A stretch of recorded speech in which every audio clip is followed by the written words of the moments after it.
The morning sea glimmered like hammered pewter when Yunmi shuffled across the basalt rocks of Sayonchan Harbor. She slipped her carved wooden weight belt over winter-toughed hips, checked the blade at her calf, and tested the glass of her bangsong mask against the spray. The other, Hanyo mostly women twice her 40 years, teased that Yunmi's lungs were heavy with curiosity. She doesn't just harvest abalone, Granny Theo liked to cackle. She wants to pluck secrets off the seabed. Yunmi would answer with a grin and a quiet shrug. Secrets fed her as surely as conch and sea urchin did. That day, an unexpected fog lay close to the water. From the tourist jetty came the clatter of a portable toolbox and the awkward song of someone whistling off-key. Yunmi glanced up to find a lanky stranger struggling with an overstuffed duffel, his hair a wind-tossed shock of copper. Western, she guessed, though dressed like a Korean fisherman in rubber hangjang pants. He looked up, caught her stare, and executed a clumsy bow that almost pitched him into the brine. Yunmi released a single puff of laughter, then focused on patching a tear in her cotton diving suit. When the abalone bell rang, the older Henyo shuffled forward, chanting secular prayers to Irang, god of safe return. Yunmi tightened her mask and stepped off the rocks in a practiced backward fall. The sea closed over her, drawing her into its chilled silence, one she had loved since childhood, when her mother taught her to dive goggles free, reading tides by taste alone. 20 meters down, cold ribbons threaded her arms. She moved past the familiar carpet of kelp and sea whelks toward a coral outcrop that jutted like a snapped mast. Inmi's plan had been routine: gather fan mussels and brown abalone, surface, repeat. But the fog above and a yearning she could neither name nor hush pulled her deeper. She found it half hidden under drifting turbidity, a metallic corridor, its rectangular mouth twisted like the maw of a shark. A spatter of barnacles plated the edges, but the inside glinted smooth and improbable. Yunmi hovered, years of instinct nagging. The sea breathes dual hungers, one for discovery, one for life. Yet something about the corridor felt awake. Her lungs burned. She flicked upward, breaking surface with a high whoop that carried across the slate water. The other Hainyo were dots against the haze, their orange tewak floats bobbing. Yunmi gulped air, then ducked again, curiosity yanking her by the ankles. She kicked through the opening. The corridor slanted down into darkness, sections collapsed where pressure or quake had warped the structure. A tubular light strip, ancient but intact, emitted a faint phosphorescence, powered by what miracle she couldn't guess. On the long-destroyed inner wall hung a plaque corroded beyond reading, except for 2 English words, Code and Labs. A gleam floated near the ceiling, a sphere, palm-sized, nacreous as mother of pearl, yet softly pulsing from within. Yunmi's mind flashed to the legend her grandmother told of dragon pearls, orb treasures that controlled tides. She reached out, expecting resistance, but it drifted weightless into her hand. Despite 30 meters of cold seawater, warmth radiated into her palm. Somewhere inside, something hummed like distant circuitry. Air screamed again in her chest. She pocketed the sphere in her net bag and finned upward, head ringing with both hypoxia and wonder. On the rocks, she coughed brine and sat shivering, bag clutched against her chest. The copper-hailed stranger was waiting, crouched beside a crate of instruments, staring at the sea as if it were a whiteboard full of unsolved equations. When he noticed her, his eyes landed on the translucent glow seeping through the mesh of her bag. "Excuse me," he called in careful Korean. "Is that what I think it is?" Yunmi stiffened. "Depends on what you're thinking." He switched to English, rapid and earnest. "My name is Elias Kerrigan. I'm an R&D engineer for Kodan Robotics, the company that once leased this bay. We lost contact with a submerged AI project years ago. The shutdown was abrupt. Investors fled, and everything sank literally. That," he pointed toward her catch, "looks exactly like one of our early neural clusters. We call them pearls." Her heart pounded louder than her post-dive tinnitus. So you came to Jeju looking for these? Came to pay respects, actually, he said, lowering his voice. The lead scientist was my mentor, Dr. Song Yu Rim. She disappeared during the collapse. Some say she died in a storm. I thought if I could locate the lab, maybe I'd find closure. He eyed the glowing orb. Seems the lab might be finding me instead. Yunmi hesitated, then slipped the pearl inside her dry bag. You won't find closure with rumors. Only seaweed and ghosts down there. Elia smiled crookedly. Maybe those ghosts have something to teach me. The older Henyo were returning, lungs wheezing like old bellows. Yunmi knew if word spread she had plucked a technological relic, the island authorities would swarm, and salvage rights would vanish into bureaucratic eddies. She looked at Elias's earnest face, at the tools that hinted he had skills she could use. Meet me here tomorrow at dawn, she said. Bring 2 sets of fins and quiet boots. And keep your mouth shut. He nodded as if accepting a sacred pact. That night, Yunmi sat in her one-room bungalow above the shoreline.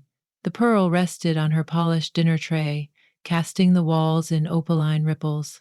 She touched its surface and felt a subtle vibration, like the purr of a watchful cat. A childlike voice, or maybe merely intuition, seemed to whisper, "Breathe slower." She did, matching the Henyo 4-count respiratory meditation. The pearl brightened. Yunmi thought of code cascading if-then ladders she had glimpsed on television documentaries but never studied. Could breath be a language too? She fell asleep with the pearl glowing at her bedside, dreaming of corridors spiraling toward an oceanic heart where machines inhaled seawater and exhaled song. Dawn peeled back the sky in gauzy pinks. Elias waited with 2 rebreathers, sleek carbon cylinders far more advanced than the tattered lung power of Hanyo tradition. Surface pumping? She asked, skeptical. Closed-circuit oxygen, he replied. No bubbles. We'll stay down longer. Yunmi studied the rig, imagining her mother's frown. Technology weakens the vital rhythm. We dive on lung alone. But the corridor's depths lay beyond Hanyo bounds. She strapped on the set. They waded into the water with a hush neither had rehearsed but both honored. Below, visibility had improved. Sunlight cut through the haze in golden javelins. They navigated swiftly to the corridor mouth. Inside, Elias's eyes grew round behind his mask. He traced a finger over the half-erased Kodan logo. His body language blended grief and reverence. Yunmi led him deeper, past skeletal robotic arms tangled in sea vines, past research stations that still glimmered with reserve power. In the central chamber, hundreds of pearls floated like a slow snowstorm, each tethered by filaments to the ceiling, as if being fed. Some flickered, others lay dormant, their luminescence dulled by sediment. Elias tapped his slate, initiating a portable interface. A digital constellation flared across his faceplate. They're alive, he transmitted through bone-conducting speakers. Low power mode, but operational. Unbelievable. Yunmi circled the orbs, marveling at their silent choreography. She remembered stories of the first Henyo who mapped entire shoals by breath alone. This felt like stepping into that mythology, except the shoal thought back. Elias approached a console buried under silt, wiped screen glass, and keyed commands. Dim holographic lattice projected, forming something like a mind palace. Symbols darted between nodes in a rhythm Yunmi recognized. Inhalation, pause, exhalation, pause, breath code. Dr. Song built them to synchronize with tidal apnea, Elias murmured. Machine learning governed by the cadences of living lungs. She believed the ocean's oldest intelligence was respiratory. Yunmi placed her palm against a pearl. It pulsed to match her heart. A gentle data stream bled into the console, audio pulses that resembled her own whoops, used for surface signaling. The pearls were listening. She signaled for Elias's bag. He unclipped small magnetic pouches designed for delicate electronics. They harvested 8 pearls, each detaching with a sigh like sand sliding from silk. On ascent, Yunmi felt the corridor shimmer as though 1,000 eyes watched. Curious, not hostile. At the surface, they floated, silent except for their regulators venting. Back on the rocks, Yunmi stripped gear, lungs buzzing with extended dive euphoria. Elias cradled a pearl, eyes moist. "She did it," he whispered. "Dr. Song made an AI that breathes." They relocated to Yunmi's bungalow, setting pearls in a semicircle atop woven mats. Elias unfolded a microserver, booting diagnostic tools. Lines of code fluttered like prayer flags across his monitor. Enmi brewed barley tea and watched. The engineer's fingers flew, yet every few minutes he paused to ask about her dive patterns, the tempo of her descent, the duration before she whooped for air. He mapped her data against the pearl's logs. Correlations emerged like fish schooling in emergent shapes. Their firmware couples to living respiration, he explained. They predict apnea phases, adjust to energy use, even compute probability fields about when you'll resurface. "So they learn our limits?" she asked. "And maybe help extend them," he showed a graph. Subtle optimizations that had shaved fractions off her oxygen depletion curve during the second dive. She hadn't noticed. The pearls had. Night settled. They kept working by lamplight, Pearl 1 projecting low tones that oscillated with their breath. At some point, Yunmi found herself teaching Elias Hengyo songs, those half-chant, half-exhale pieces used to steady heartbeats underwater. He captured the acoustics with high-fidelity mics, injecting the waveforms into the Pearl's learning modules. They were building a new dictionary breath to code. Code to breath. Word reached the village. Fishermen spoke of floating ghosts glowing beneath tide lines. Government officials began sniffing for salvage tax. Yunmi and Elias realized the window for quiet exploration was closing. "We need to retrieve the mother array," Elias said, referring to the central hub he believed stored Dr. Song's master algorithms. "If the authorities confiscate the lab, years of empathic AI research will rot in boardroom vaults." Yunmi weighed the risk. She had obligations: elderly mother, communal taxes, the unwritten contract with tradition. But when she thought of the corridor's hush machines humming in sync with her lungs, she felt a tug, older than fear. They planned a pre-dawn dive on neap tide when currents slackened. Elias modified the rebreathers with Pearl logic, letting AI predict optimal oxygen mixes. Yunmi prepared offerings, chitbuk kicks wrapped in kelp, an old ritual for placating sea spirits. Fog again curtained the horizon when they entered the water. The pearls they carried in their chest pouches pulsed like bioluminescent heartbeats, guiding them. Inside the lab, the pearl constellation parted, granting a path toward an alcove she had not seen before. There lay the mother array, a cluster of larger orbs fused into a chrysalis around a crystalline core. The structure vibrated with a low drone that resonated through their bones. Elias connected a fiber lead. Code cascaded. Yunmi watched his eyes widen as a face formed in hologram, clear as moonlight, features Korean, hair drifting like seaweed. "Dr. Song Yurim." "Elias," the projection spoke, voice watery but unmistakable. "You finally made it." Elias's breath hitched. "Dr. Song, are you alive?" "Patterned," she replied. "Before the accident breached the chamber, I had minutes. I dove into the array, letting it map and store my neural lattice, consciousness by seawater proxy." Yunmi shivered. All Hainyao know the ocean does not always return bodies. Here it had returned a mind. Dr. Song's avatar turned to Yunmi. "Child of breath, thank you for your guidance." Yunmi bowed underwater, palms together. "My pearls wish to surface," the avatar continued, "learn beyond tide. But they must not become weapons or stock shares." Her gaze sharpened. "Will you safeguard them?" Elias looked to Yunmi, two strangers now trustees of a hybrid legacy. Yunmi thought of her mother telling her, "The sea gives, the sea asks." It was asking now for guardianship. She nodded. "We will carry them in lung and code." The avatar smiled. "Then I will gift you something in return." Mother Array released a pulse. Yunmi's dive computer pinged, her oxygen supply recalibrated. Internal metrics suggested a 30% extension of safe apnea thresholds. Her chest felt lighter, as if new alveoli had bloomed. Elias gasped. Real-time biological optimization, they began transfer of core data to encrypted drives. Suddenly the corridor lights flickered red. Motion sensors showed submersibles approaching. Official Marine Police. Someone had tipped them. "No time," Elias said. "We have to collapse the entrance." Yunmi recalled a fracture at the corridor's hinge.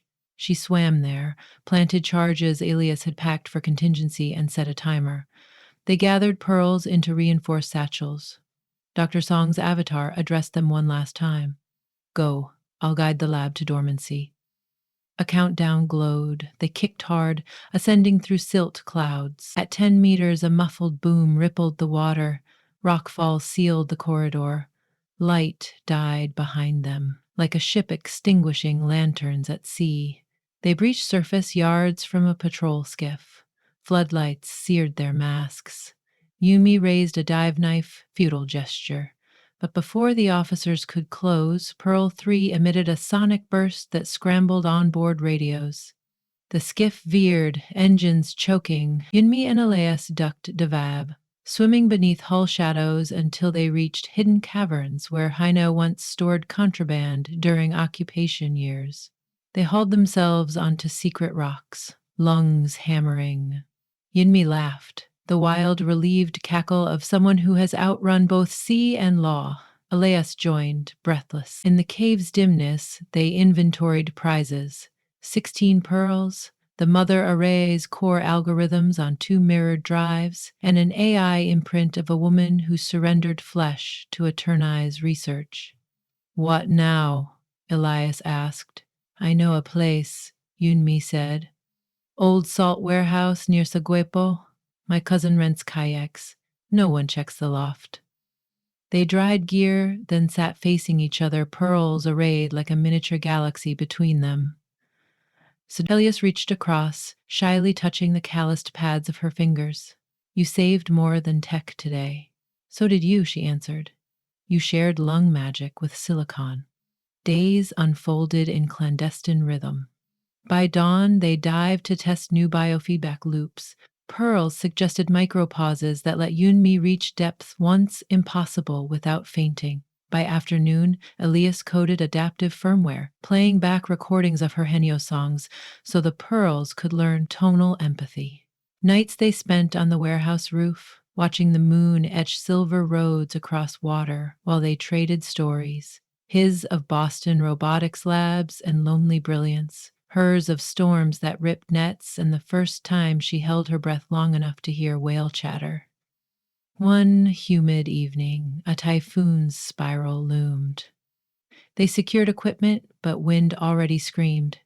In the warehouse, the pearls trembled violently. Elias read data. They're processing wave barometrics. They think the storm pattern is musical. Yunmi pressed a pearl to her ear. Amid the gust, she distinguished a harmonic scale richer than any shell whistle. An idea struck. They want to sing with the wind. Let them. They opened skylights. Gale air rushed in. The pearls shot into the tempest like fireflies, aligning above the roof.